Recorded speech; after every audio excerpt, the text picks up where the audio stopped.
ప్రధాని గారి చేతుల మీదుగా అమరావతి మౌలిక సదుపాయాల పనులకు శంకుస్థాపన.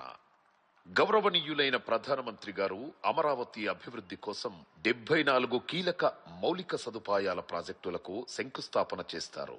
ఆంధ్రప్రదేశ్ సభ నిర్మాణానికి శంకుస్థాపన.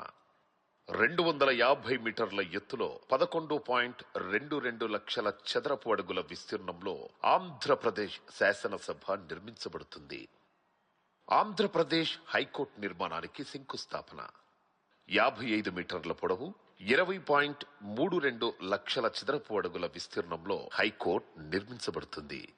సచివాలయం మరియు హెచ్ఓడి టవర్ల నిర్మాణానికి శంకుస్థాపన.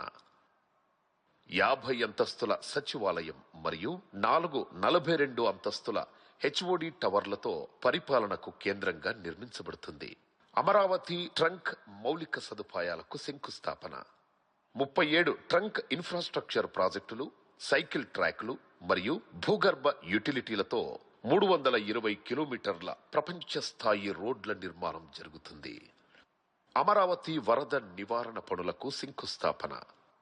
వరద నివారణతో పాటు నగర అవసరాలకు 0.53 టీఎంసీల నిల్వ సామర్థ్యం గల 3 జలాశయాల నిర్మాణం.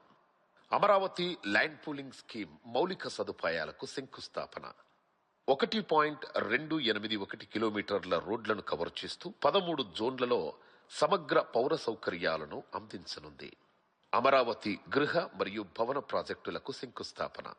న్యాయమూర్తులు, మంత్రులు మరియు ప్రభుత్వ ఉద్యోగులకు ఉత్తమ ప్రమాణాలతో 10 ప్రాజెక్టుల నిర్మాణం జరుగుతుంది.